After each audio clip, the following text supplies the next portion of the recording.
₹30 kilo बिक्री होती है। ऐसा ही। तो मिनिमम प्राइस एडजस्टमेंट इसलिए ज़रूरी है कि जब फार्मर अपनी क्रॉप लगा रहा हो ना, तो वो बैठ के कैलकुलेशन करे कि इस प्रोडक्ट के ऊपर मैंने 1 लाख रुपए इन्वेस्ट किया है, ये ₹30 किलो बिकेगी, इससे नीचे तो बिक नहीं सकती, इससे ऊपर बिक जाएगी तो वो तो सौ बिस्मिल्लाह, इससे नीचे वो बिक नहीं सकती। तो मैंने 1 लाख लगाया है, मुझे 50,000 रुपये बच रहा है, 60,000 बच रहा है या 2 लाख बच रहा है, उससे उसकी दिलचस्पी बनती है, उससे उसको एक एतमाद आता है ना।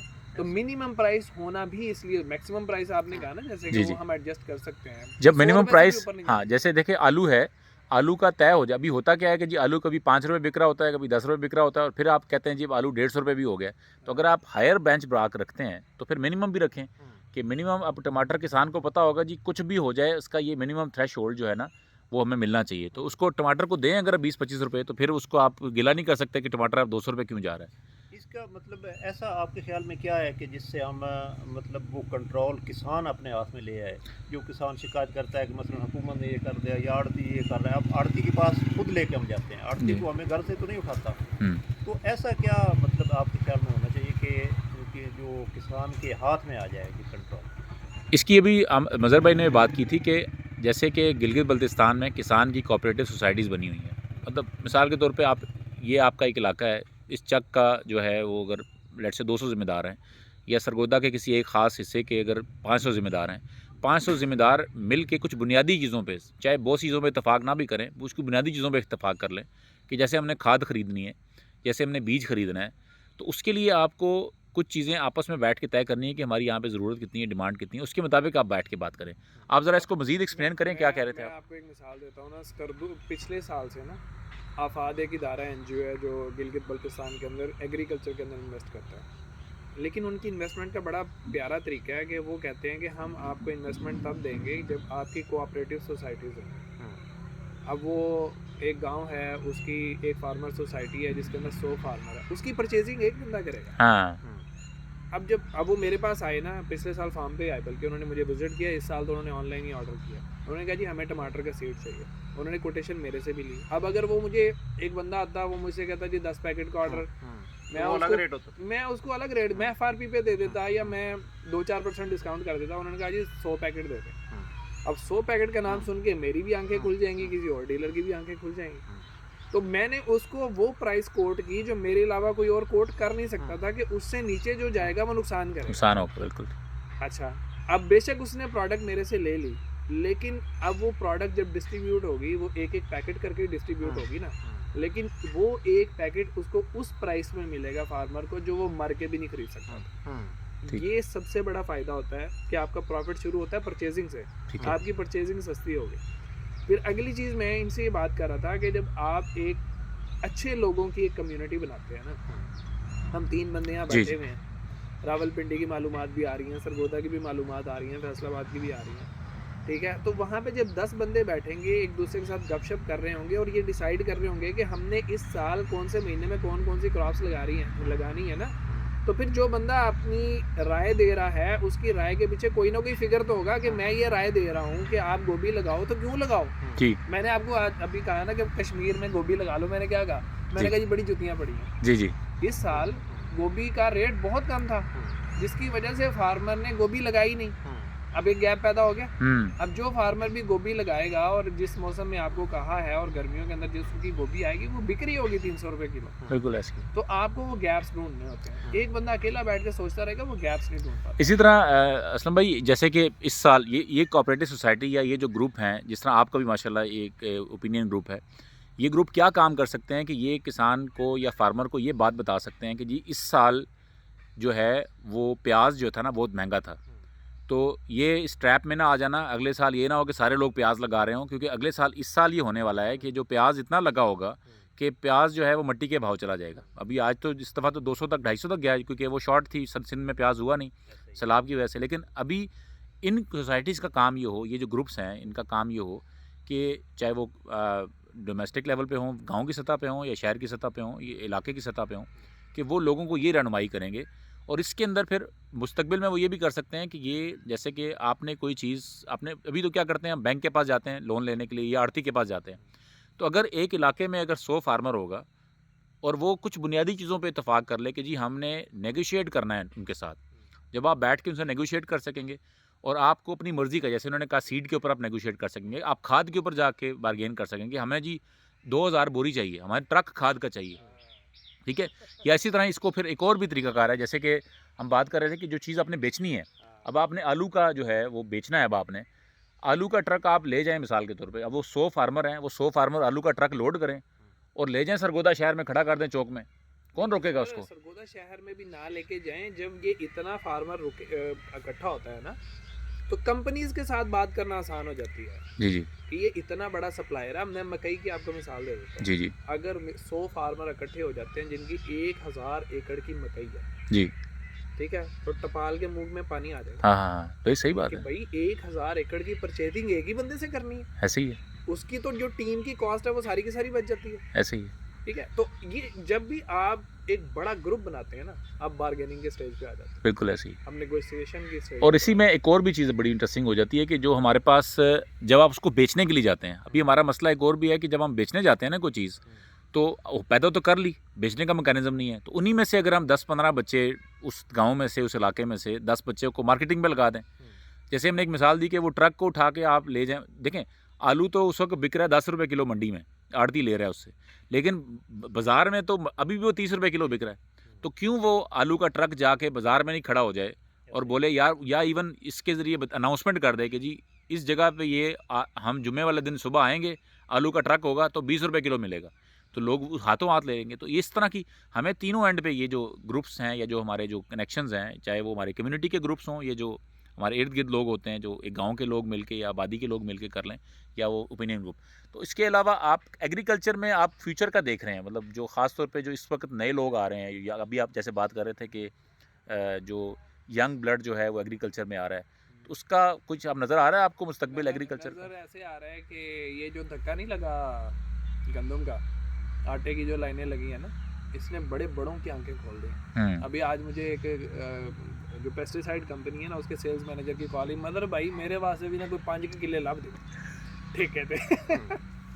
मैं कहा भाई तुम तो अच्छी खासी जॉब कर रहे हो, 80-90 हज़ार रुपये तुम्हारी पे है, गाड़ी तुम्हें मिली हुई है, पर कह रहा भाईजान नज़र आ गया कि दाने उन्हों ही लबड़े ने जिदे अपने ने, जिसकी ज़मीन अपनी है ना उसी को दाने मिलेंगे। ये मैंने आपको छोटी सी एक मिसाल दी है कि लोकल लेवल के ऊपर लोगों का अवेयरनेस हो गई है। अभी देखें हर्मेटिक बैग्स जो से है ना, ये बड़ी महंगी टेक्नोलॉजी है कि आपने ऑर्गेनिकली अपने गंदम को स्टॉक करना, इसके ऑर्डर नहीं आते थे, इसके बैग्स नहीं सेल होते थे। इस साल उनकी सेल्स बहुत ऊपर चली गई। क्यों?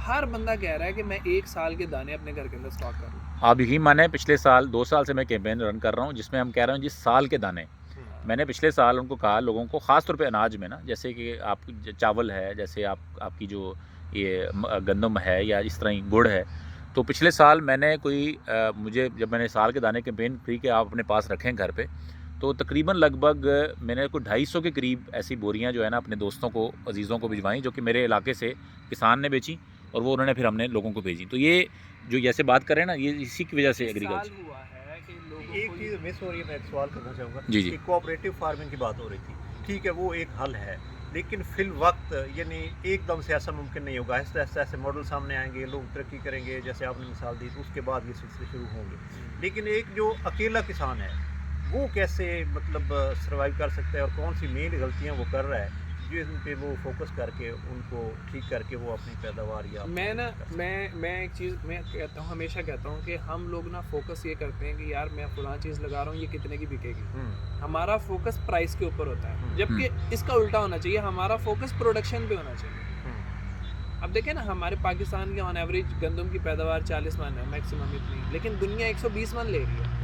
तो हम अगर ये फोकस करते हैं ना कि मेरी गंदम 120 मन कैसे हो जाए, तो फिर प्राइस मैटर नहीं करती। अच्छा, मैं ये भी होता है ना कि जैसे अब टमाटर है वो कभी 400 रुपये किलो भी हो रहा होता है और कभी नहरों में फेंके जा रहे ये नज़र आ रहा होता है। मैं अभी महीना पहले कराची से वापस आया तो ठट्ठा में था, जहाँ पे सैलाब का सारा इलाका है ना, तो सैलाब के बाद क्योंकि आम तौर पे टमाटर जो है ना, आप हमेशा देखेंगे कि फरवरी मार्च के अंदर बहुत महंगा होता है, क्योंकि हमारी जो पंजाब की प्रोडक्शन है वो आती है मई के अंदर जाके, तो ये गैप है जिसको सिंध वाले कैश करते हैं। लेकिन हुआ क्या कि पिछले साल रेट बहुत अच्छा होने की वजह से पूरे सिंध ने टमाटर लगा दिए।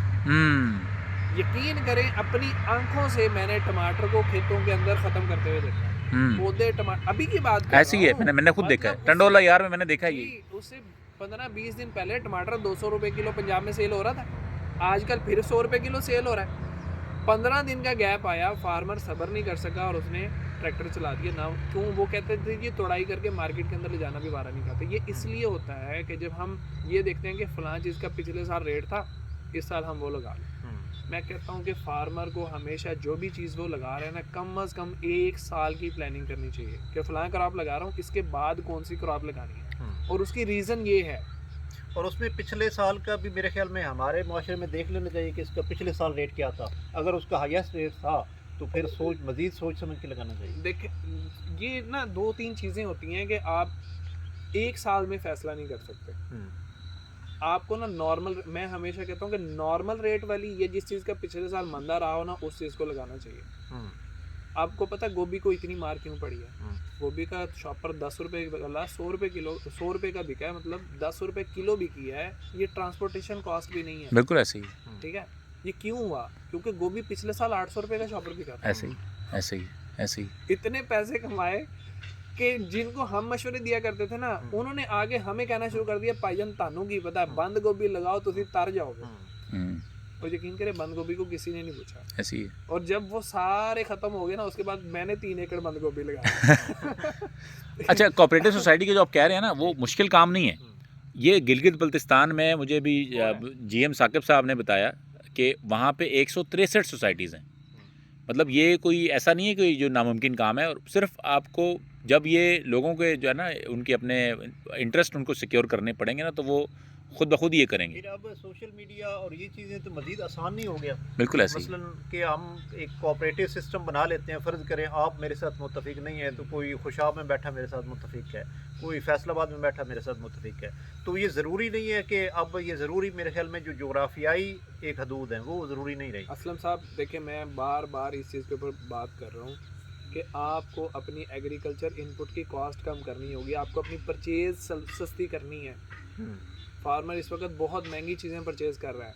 अगर आप वो अपनी परचेज़ सस्ती कर लेते हैं, अपनी इनपुट कॉस्ट नीचे ले आते हैं, फिर अगली स्टेज आ जाती है कि हमने अच्छी प्राइस के ऊपर सेल करना। लेकिन मसला ये है कि फार्मर, आपने जैसे बात की ना कि 10 एकड़ आप टमाटर लगा लो तो कितने एरिया को आप फीड कर सकते हो, तो प्रोडक्शन ही इतनी ज़्यादा है, तो इतनी सारी प्रोडक्शन को एंड कंज्यूमर तक पहुंचाना पॉसिबल नहीं होता। हाँ जी। लेकिन उसमें हम ये कर सकते हैं कि हम अपना टारगेट कम अज़ कम वो सोसाइटी ये रखे कि अपनी प्रोडक्शन का 10% कंज्यूमर तक पहुंचाना है। ऐसे ही वो पहले 10% को अचीव करेगा। अचीव करें। अच्छा, मज़े की बात एक और भी है, जो अभी यही काम हम कोशिश कर रहे हैं फेस्टिवल्स के ज़रिए भी, और यही काम आप भी कम्युनिकेट कर रहे हैं और आप भी जो वीडियोस बनाते हैं, कि जब तक हमें अपना डायरेक्ट कस्टमर, यानी कि फार्म से चाहे वो लेके जाए, या आपने अपने अपने फार्म से आपने B2B, यानी कि ज़रूरी नहीं कि आप कस्टमर तक पहुँचें, आप बिज़नेस तक पहुँचें, B2B चले जाएँ, business to business. Business to business क्या है? मिसाल के तौर पे अगर यही जो हम मिल के ये काम कर सकते हैं कि एक आप, जैसे सरगोदा शहर है, सरगोदा शहर में मिसाल के तौर पे 500 सब्ज़ी वाले होंगे। आप 5 लाख कस्टमर तक नहीं पहुंच सकते, लेकिन 500 सब्ज़ी वालों तक पहुंच सकते हैं, हॉस्टल्स जो को कि ले लें, हाँ, हॉस्टल्स को ले लें। इस तरह ही बड़े रेस्टोरेंट्स हैं। इन लोगों को, इनको क्या है कि ये आप इनके साथ कनेक्शन डेवलप कर सकते हैं। वो लोग, उनको ये पता होगा, जैसे भी होता है ऐसे कि जिनको पता है कि जी ये सब्ज़ी यहाँ से मिलती है या यहाँ से मिलता है, वो आके डायरेक्ट उठा लेते हैं। तो हम अगर जब तक ये कस्टमर डायरेक्ट कस्टमर तक नहीं रीच करेंगे, और ये बड़ा आसान हो गया है सोशल मीडिया के ज़रिए, चाहे वो फेसबुक के ज़रिए हो, इसके ज़रिए बहुत आसान हो गया, तो हम इसको अचीव कर सकते हैं, मेरा ख्याल है इसको। और ये चाहे हम कहें ना कहें, ये इसने हो जाना है, लेकिन जो भी इसको करेगा वो उसमें लीडर कहलाएगा। और मैं ज़रा जो कहता है ना, मेरे जैसे जो अनपढ़ लोग हैं उनके लिए ज़रा मैं तारुफ़ करवा दूँ। मेरे सामने इस वक्त 2 गुरु बैठे हुए हैं, ख़ास तौर पे इस तरफ राइट साइड पे इकबाल मेमन साहब हैं, जो कि सरगोदा से इनका ताल्लुक़ है। ये सिट्रस फार्मिंग भी करते हैं और बागबान के नाम से एक पूरा सोशल नेटवर्क चलाते हैं और बहुत से किसानों को हेल्प करते हैं। और इस तरफ मज़हर अली साहब बैठे हुए हैं, जो कि IR फार्म के बानी हैं और बहुत कामयाब एग्रीकल्चर कर रहे हैं और बहुत बड़े मुबल्लिग हैं, ख़ास तौर पे एग्रीकल्चर ट्रेनिंग के अंदर। आप लोगों का बहुत बहुत शुक्रिया। और मैं ख्वाजा मज़हर, आपका दोस्त, जो आप मेरे चैनल पे इसको देखेंगे, और मैं सबके साथ शेयर भी करूँगा, और आप लोग इसको अपडेट करिएगा। Thank you so much. अस्सलाम वालेकुम।